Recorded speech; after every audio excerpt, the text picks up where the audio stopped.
My self PC Pandey, Tagore children academy, Surajgarh. आपको ज्ञात है कि टैगोर चिल्ड्रन एकेडमी के द्वारा कॉन्टिन्यू ऑनलाइन क्लासेस जारी की जा रही हैं, जिसमें हमारे प्रबुद्ध, अनुभवी एवं कुशल शिक्षकों के द्वारा शिक्षण कार्य जारी किया जा रहा है। आप हमारे वीडियोज को नियमित रूप से देखें, इसे लाइक करें और शेयर और सब्सक्राइब करें। आज मैं आपको बायो सावर्ट नियम के बारे में बताएंगे। बायो सावर्ट ने देखा कि चालक में धारा के प्रवाहित होने से उसके चारों ओर चुंबकीय क्षेत्र उत्पन्न होता है। तो चुंबकीय क्षेत्र का मान किन किन राशियों पर निर्भर करेगा? चुंबकीय क्षेत्र का मान कैसे ज्ञात किया जाए, इसके लिए उन्होंने अध्ययन किया।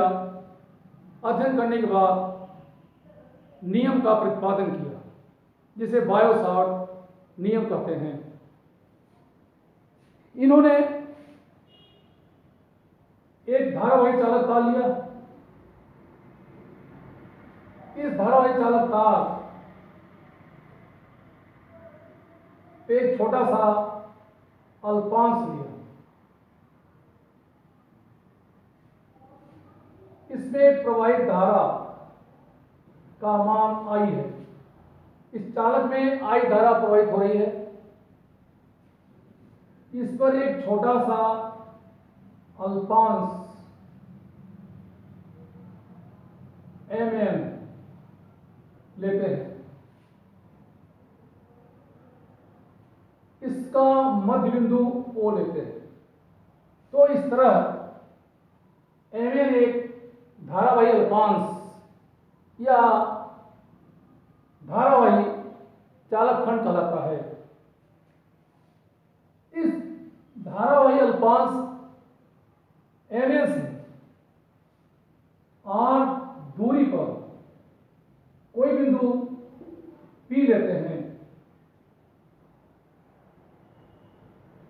यह बिंदु P धारावाही अल्पांश के मध्य बिंदु से r दूरी पर स्थित है तथा इस बिंदु P से मध्य बिंदु O को मिलाने वाली रेखा का इस अल्पांश के साथ झुकाव कोण थीटा। बायो सावर्ट ने देखा कि अगर इस चालक में प्रवाहित धारा में वृद्धि की जाती है तो इसके कारण उत्पन्न चुंबकीय क्षेत्र का मान भी बढ़ता है। इसकी जानकारी के लिए इन्होंने इस धारावाही चालक खंड के समीप r दूरी पर एक चुंबकीय सुई को रखा।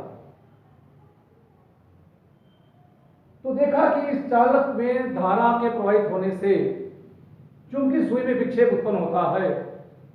इससे उनको यह ज्ञात हुआ कि चालक में धारा प्रवाहित होने से चुंबकीय क्षेत्र उत्पन्न हो रहा है, क्योंकि चुंबकीय सुई चुंबकीय क्षेत्र में भी विक्षेपित होती है। तो सबसे पहले उन्होंने दूरी r और इस अल्पांश, एक छोटा सा अल्पांश लेते हैं dl। तो dl लंबाई का अल्पांश लेते हैं mm। इस अल्पांश dl और अल्पांश से बिंदु P के बीच की दूरी r एवं इनके बीच झुकाव कोण थीटा, इन तीनों को नियत रख करके जब इस चालक में प्रवाहित धारा में वृद्धि किया तो देखा कि बिंदु P पर चुंबकीय क्षेत्र में वृद्धि हो रही है। तो बायो सावर्ट ने बताया कि धारावाही चालक के कारण इसके समीप उत्पन्न चुंबकीय क्षेत्र का मान इस चालक खंड में प्रवाहित धारा के समानुपाती होता है।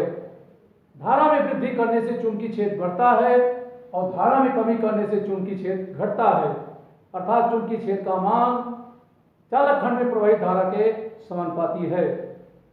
दूसरा उन्होंने देखा कि थीटा आर का मान स्थिर, थीटा आर और आई का मान स्थिर करके इस अल्पांश की लंबाई को बढ़ाकर देखा, तो देखा कि जब अल्पांश डीएल की लंबाई बढ़ाते हैं तो उसके कारण भी बिंदु P पर चुंबकीय क्षेत्र में वृद्धि होता है। इससे अज्ञात हुआ कि धारावाही अल्पांश के कारण इसके समीप स्थित बिंदु पर चुंबकीय क्षेत्र का मान इस अल्पांश डीएल के भी समानुपाती होता है। इन्होंने थीटा का मान परिवर्तित किया। इस बिंदु P की भिन्न भिन्न स्थितियों में झुकाव कोण थीटा का मान भिन्न भिन्न होता है, तो थीटा का मान जैसे जैसे बढ़ाया वैसे वैसे देखा कि इसके कारण उत्पन्न चुंबकीय क्षेत्र में वृद्धि हो रहा है और चुंबकीय क्षेत्र का मान यह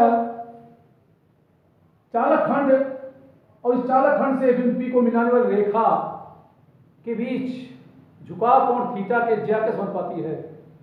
इसी प्रकार थीटा डीएल और आई की वैल्यू नियत रख करके दूरी आर की वैल्यू परिवर्तित किया, तो देखा कि जैसे जैसे दूरी आर बढ़ती है वैसे वैसे चुंबकीय क्षेत्र में कमी आती है।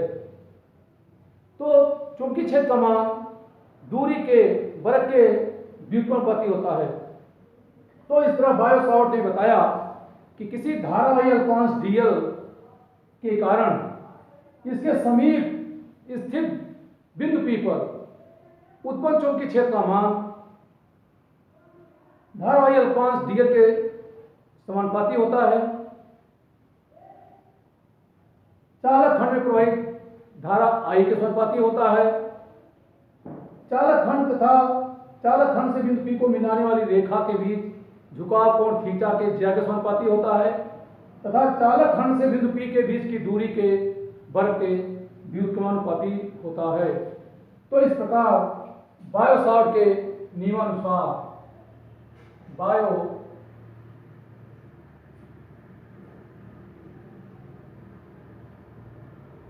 सावर्ट के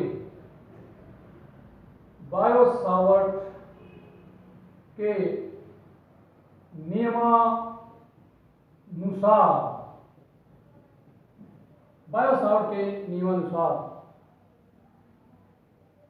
किसी धारावाही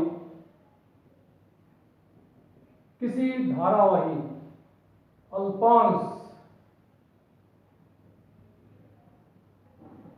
डीएल के कारण इसके समीप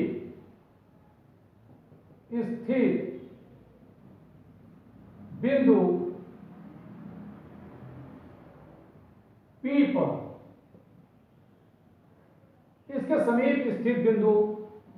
पर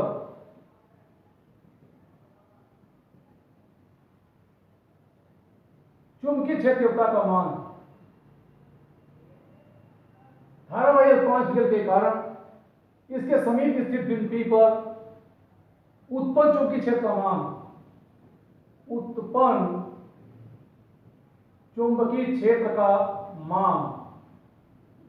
चुंबकीय क्षेत्र का मान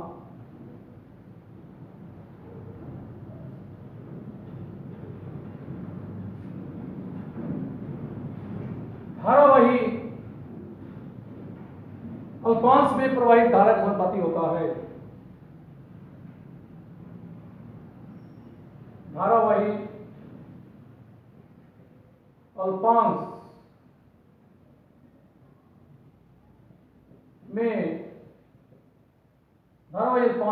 प्रवाहित धारा के समानुपाती होता है। प्रवाहित धारा के समानुपाती होता है, अर्थात धारावाही अल्पांश डीएल के कारण उत्पन्न चुंबकीय क्षेत्र का मान dV प्रोपोर्शनल I। नंबर 2, अल्पांश के लंबाई धारावाही अल्पांश के लंबाई dl के समानुपाती होता है, dl के समानुपाती होता है। अर्थात dv प्रोपोर्शनल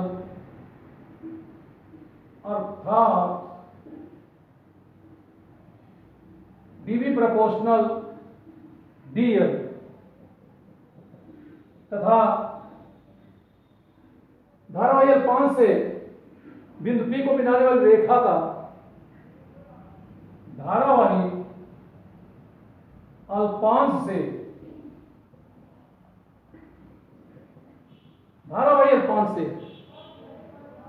बिंदु P को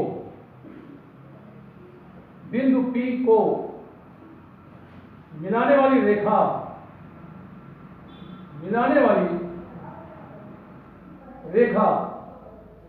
तथा अल्पांश के बीच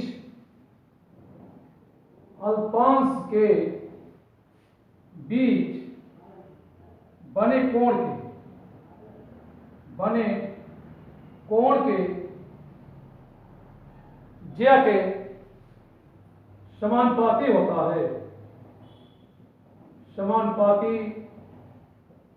है। अर्थात dv प्रोपोर्शनल sin थीटा एवं धारावाही अल्पांश से दिए गए बिंदु P धारावाही अल्पांश से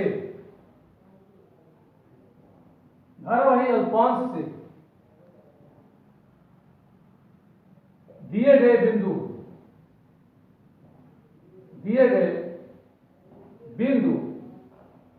P के बीच की दूरी बिंदु P के धारावाही अल्पांश से दिए गए बिंदु P के बीच की दूरी r के वर्ग के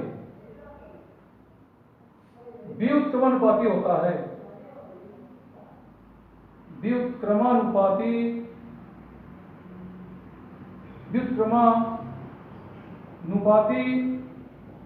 होता है। अर्थात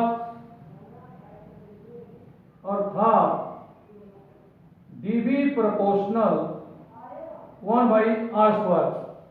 तो इस तरह देखा गया कि किसी धारावाही अल्पांश dl के कारण इसके समीप स्थित बिंदु P पर उत्पन्न चुंबकीय क्षेत्र का मान इस अल्पांश में प्रवाहित धारा I के समानुपाती होता है। धारावाही अल्पांश के लंबाई dl के समानुपाती होता है। अल्पांश dl से बिंदु P को मिलाने वाली रेखा का अल्पांश के साथ बने कोण के ज्या के समानुपाती होता है तथा इस अल्पांश से इस बिंदु के बीच की दूरी के वर्ग के व्युत्क्रमानुपाती होता है। अगर इन सबको एक साथ मिलाते हैं तो इसे निम्न प्रकार से व्यक्त किया जा सकता है। अर्थात dv, तो इस धारावाही अल्पांश dl के कारण यहां पर उत्पन्न चुंबकीय क्षेत्र dv का मान dv proportional I dl sin theta by r² होता है। dv I dl sin theta by r²। अब इस समानुपाती चिन्ह को हटाकर बराबर का चिन्ह लगाते हैं तो यहाँ पे एक नियतांक लगाते हैं, या dv is equal mu naught by 4 pi I dl sin theta by r² होता है।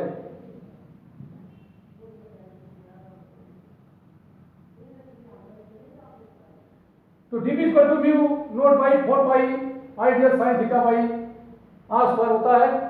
यहाँ म्यू नॉट बाई 4 पाई ये एक कांस्टेंट वैल्यू है। यहां म्यू नॉट बाई 4 पाई एक नियतांक है, इसका मान 10⁻⁻7 न्यूटन पर एम्पियर स्क्वायर होता है, या इसे वेबर पर एम्पियर मीटर या टेस्ला मीटर पर एम्पियर भी कहते हैं। तो इस तरह से mu is equal 4 pi into 10⁻⁻7 Newton पर एम्पियर स्क्वायर या वेबर पर एम्पियर मीटर होता है। म्यू नॉट को वायु या निर्वात की चुंबकशीलता कहते हैं। म्यू नॉट इसे वायु या निर्वात की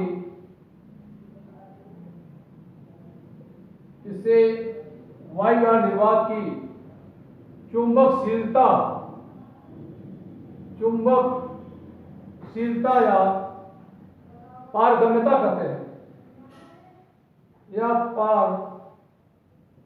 कहते हैं, इसे परमिबिलिटी ऑफ फ्री स्पेस और एयर बोलते हैं।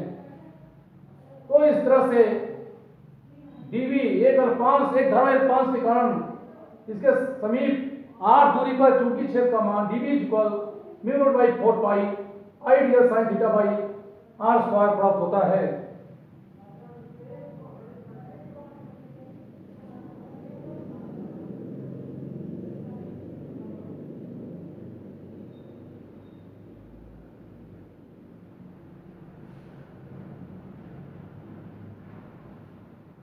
अब यहां पे देखते हैं कि mu naught by 4 pi ideal sine theta by r square, अगर इसको वेक्टर फॉर्म में लिखें तो dV is equal mu naught by 4 pi I vector dl cross r cap by r square के फॉर्म में लिखते हैं। और हमें जानते हैं कि r कैप यह एकांक सदिश है जो धारावाही 5 के कारण इस बिंदु P पर उत्पन्न चुंबकीय क्षेत्र की दिशा को दर्शाता है। तो r cap is equal vector r by mode r, या इसे वेक्टर r बाई r लिख सकते हैं। तो इस तरह से धारावाही 5 गियर के कारण इसके समीप स्थित बिंदु पर चुंबकीय क्षेत्र तीव्रता dV is equal mu naught by 4 pi I dl cross vector r by r cube होता है। अब इस r कैप के स्थान पर यहां r स्क्वायर है और इस r कैप के स्थान पे हम लिखते हैं वेक्टर r बाई r। तो ये वैल्यू हो जाता है dV is equal mu naught by 4 pi I dl cross vector r by r cube. यह बायो-सावर्ट के नियम का सदिश रूप है। बोर्ड एग्जाम में, राजस्थान बोर्ड एग्जाम में कई बार ये पूछा गया है, बायो-सावर्ट के नियम का सदिश रूप लिखिए। यह बायो-सावर्ट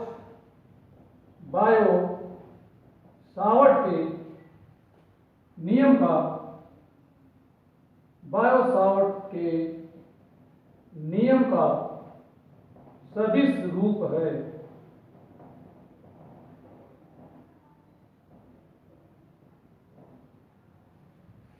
तो इसका बायो-सावर्ट के नियम से किसी धारावाही अल्पांश के कारण या किसी धारावाही चालक खंड के कारण इसके समीप r दूरी पर उत्पन्न चुंबकीय क्षेत्र का मान ज्ञात किया जा सकता है। तो धारावाही चालक खंड के कारण इसके समीप स्थित बिंदु पर चुंबकीय क्षेत्र का मान चालक खंड में प्रवाहित धारा I, इसके लंबाई dl, चालक खंड से दिए गए बिंदु के बीच की दूरी r और चालक खंड से अल्पांश को मिलाने वाली रेखा के बीच झुकाव कोण थीटा पर निर्भर करता है। अब हम धारावाही चालक खंड के कारण उत्पन्न चुंबकीय क्षेत्र की दिशा का अध्ययन करते हैं। तो चुंबकीय क्षेत्र दिशा को ज्ञात करने के लिए कुछ नियम दिए गए हैं। तो चुंबकीय क्षेत्र की दिशा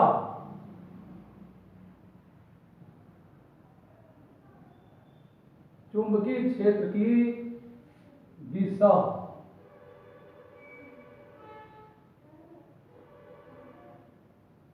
चुंबकीय क्षेत्र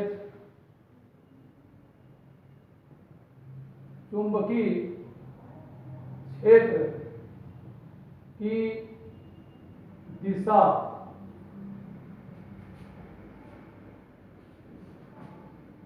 चुंबकीय क्षेत्र की दिशा ज्ञात करने के लिए चुंबकीय क्षेत्र की दिशा ज्ञात करने के लिए धारावाही चालक के कारण इसके समीप स्थित बिंदु पर चुंबकीय क्षेत्र दिशा ज्ञात करने के लिए निम्न नियम दिए गए। नंबर 1, स्नो का नियम। स्नो का नियम, यहां यस से तात्पर्य साउथ, एन से नॉर्थ, ओ से ओवर और डब्ल्यू से वेस्ट होता है। यानी अगर किसी चालक तार में प्रवाहित धारा की दिशा दक्षिण से उत्तर की ओर हो और चुंबकीय सुई और चालक तार चुंबकीय सुई के ठीक ऊपर हो, तो इस चुंबकीय सुई का उत्तरी सिरा पश्चिम की ओर विक्षेपित जाता है। तो इस नियम के अनुसार यदि किसी चालक तार में प्रवाहित धारा की दिशा दक्षिण से उत्तर की ओर हो तथा चालक तार चुंबकीय सुई के ऊपर हो तो चुंबकीय सुई का उत्तरी ध्रुव पश्चिम की ओर विक्षेपित जाता है। इसके अनुसार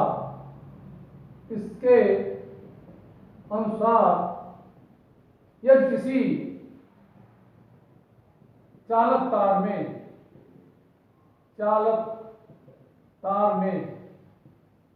प्रवाहित धारा की दिशा दक्षिण से उत्तर की ओर हो, दक्षिण से उत्तर की ओर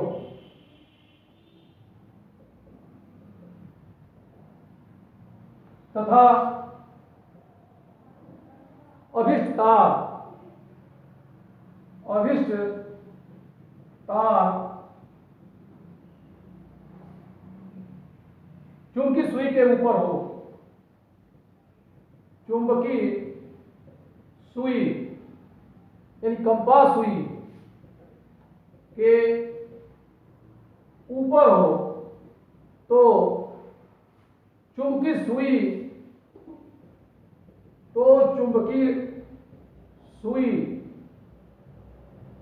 का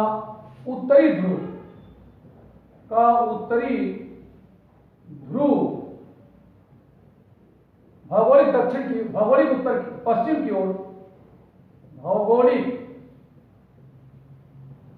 की ओर विक्षेपित हो जाता है की ओर विक्षेपित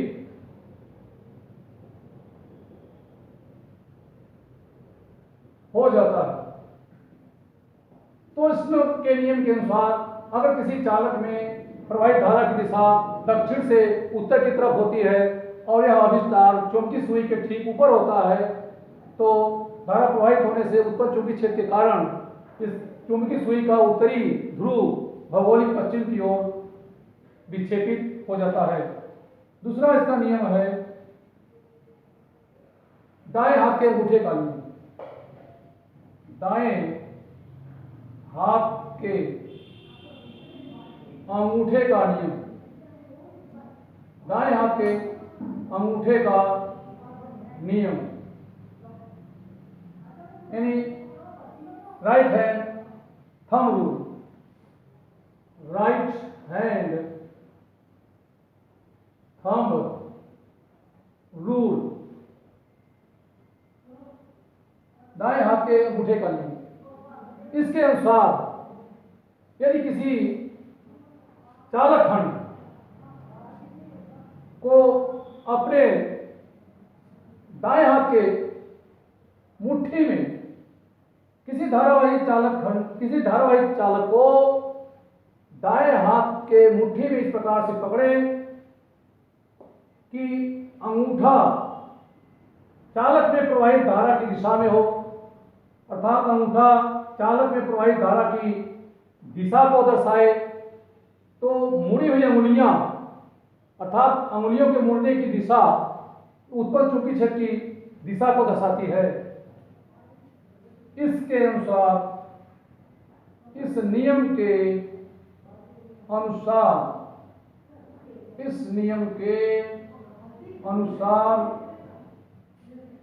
यदि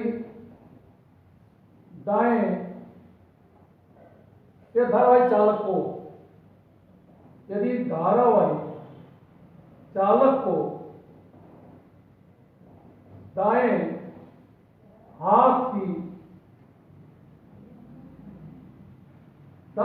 हाथ के मुट्ठी में इस प्रकार से पकड़ा जाए, कि अंगूठा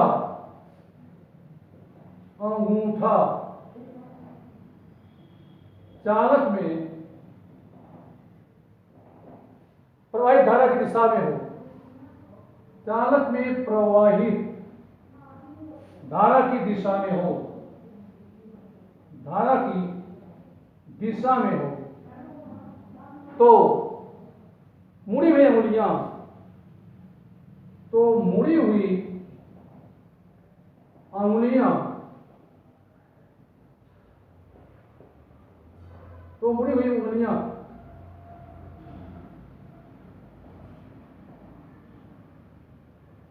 उत्पन्न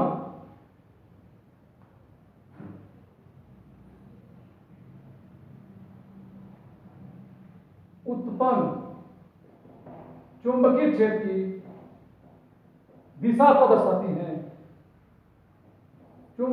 की दिशा को दर्शाती हैं। अर्थात अगर धारावाही चालक को दाएं हाथ की मुट्ठी इस प्रकार से पकड़े कि अंगूठा यह प्रवाहित धारा की दिशा में हो, तो अंगुलियों के मुड़ने की दिशा अर्थात ये मुड़ी हुई अंगुलियां उत्पन्न चुंबकीय क्षेत्र दिशा होती है। इसके कहने का तात्पर्य यह है कि चुंबकीय क्षेत्र की दिशा उस धारावाही चालक के चारों ओर होगी। इसी तरह तीसरा नियम है मैक्सवेल का कार्क पेज का नियम। तो थर्ड लॉ है मैक्सवेल का कार्क पेज का नियम। Maxwell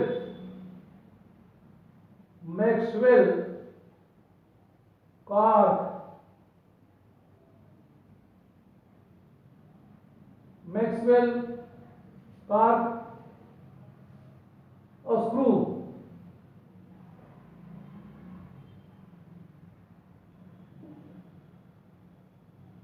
law.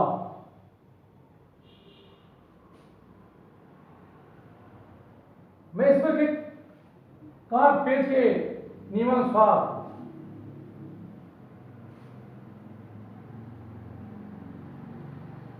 अगर कांच में छेद करने वाले स्क्रू की नोक अथवा किसी पेज की नोक को धारा के प्रवाह की दिशा में रखा जाए तो पेज को घुमाने की दिशा उत्तर चुंबकीय क्षेत्र दिशा होती है। इस नियम के अनुसार, इस नियम के अनुसार यदि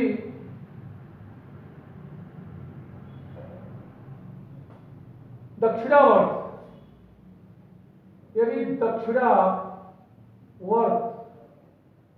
काट पेज की नोक को, काट पेज की नोक को चालक में प्रवाहित धारा दिशा में रखा जाए, चालक में प्रवाहित धारा की दिशा में रखा जाए, धारा के दिशा में रखा जाए तो पेज को घुमाने की, तो पेज के घुमाने की दिशा ही उत्पन्न चुंबकीय क्षेत्र दिशा होगी। उत्पन्न चुंबकीय क्षेत्र की दिशा होगी। इसी तरह से एक और नियम है, वृत्ताकार धारावाही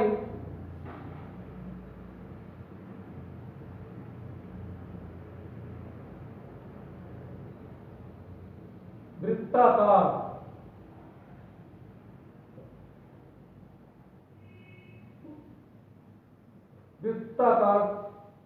धारा के लिए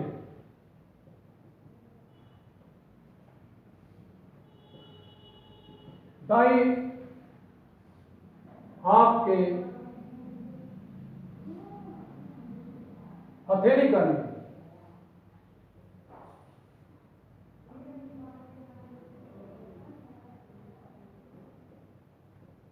हथेली का नियम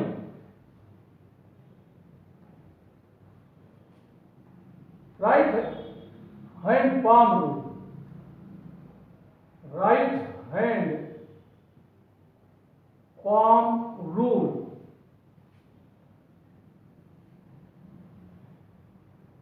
for circular current, circular current. यानी अगर किसी वृत्ताकार कुंडली में धारा प्रवाहित होती है तो उसके कहां उत्पन्न चुंबकीय क्षेत्र की दिशा, ये वृत्ताकार चालक है, इसमें धारा प्रवाहित होती है तो इसके कारण चुंबकीय क्षेत्र उत्पन्न होता है। तो इसको दाएं हाथ की हथेली से ज्ञात करते हैं। यदि किसी वृत्ताकार धारावाही कुंडली के दिशा में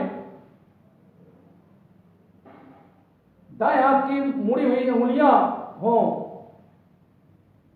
तो अंगूठा की दिशा उत्पन्न चुंबकीय क्षेत्र की दिशा होगी। इस नियम के अनुसार, इस नियम के अनुसार यदि धारावाही एक वृत्ताकार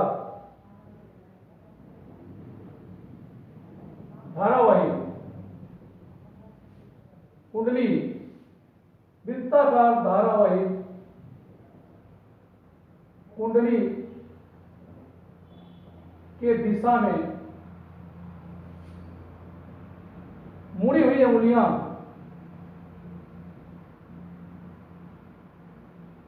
दाएं हाथ की उंगलियां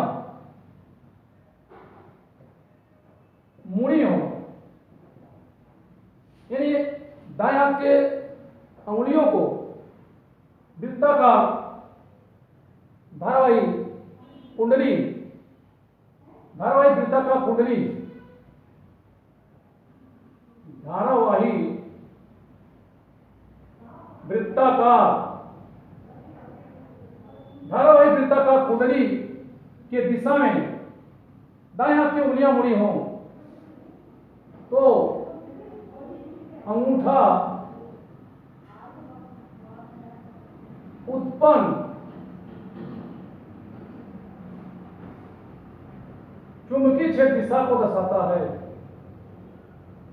उत्पन्न चुंबकीय छेद की दिशा को दर्शाता है। तो इस तरह से